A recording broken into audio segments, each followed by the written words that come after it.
right, next let's talk about making masks and effects. Let's pretend we're making a documentary exposing this new online course that's been all over YouTube ads, and it is claiming that it is going to teach you how to make 7 figures in 7 days. Now we've got this feeling that something is not adding up here, right? And so we have decided we want to do a video on the sketchiness. And so we have been talking to a lot of people on the inside, and one of those people is named Lucy, and she is spilling all the tea because she got access to these super shady docs because she's this genius hacker, and that's also why she wants to make sure that her face is blurred when we include her in the video. And so we gotta mask her identity like this. But before I show you how to do this, if you're sitting there like, Mary, I don't need to know how to do this, I'm never going to do this for one of my videos, then look, remember, it's not about this specific example. This is just a demo for me to teach you a bunch of clutch skills that you can use in a lot of different ways.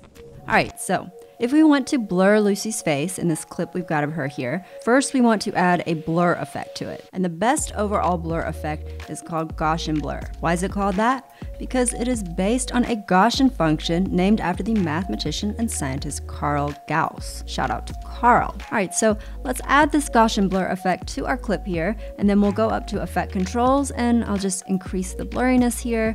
And then I'm gonna check this repeat edge pixels box, and that's gonna make the blur go all the way to the edge. Okay, now nobody is going to recognize Lucy or anything else in this image because everything is blurry, but we just want the blur to go on Lucy's face, right? And so to isolate an area, to apply this blur effect, we have these shape tools over here. So if I go over to this ellipse here, you'll see that it says create ellipse mask. And so I'll click that, and now we've got this ellipse shape on our video that we can click and move around, and you'll see that this blur effect is only being applied inside this shape or inside this mask.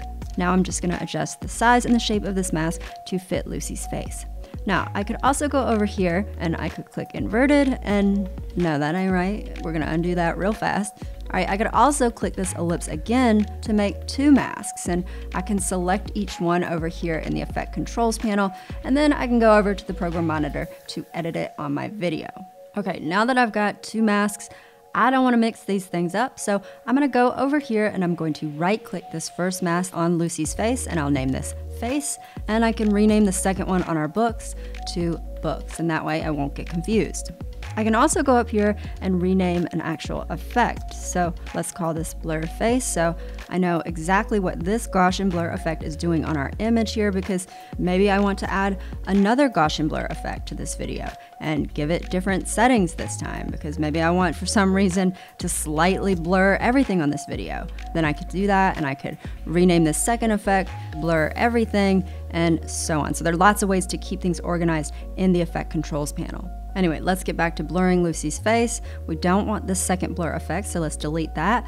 And now our mask here is in the right spot. It's on her face, but the edge here is so obvious, and I want this mask to have a soft edge, like how the edge of a feather looks soft. And so if I drag this little circle of our mask here, that controls how feathered the edge of this mask is. And so in the area between these dotted lines, our blur effect is going to gradually blend out. And now because we feathered this, the edges of her face are now not blurry enough, and Lucy is very worried that somebody is going to recognize her. So let me click this square here, and that's going to let me expand or contract the mask path so that I don't have to create it all over again. So just to show you on a simpler example, when I drag this little circle here, that's going to adjust how feathered the edges of this mask are, or how gradually this effect fades out. When I drag this little square here, that's going to adjust the mask path, or how big the mask is. And I can also move this little filled in circle at the bottom here to adjust where this handle is in case it's in an inconvenient spot.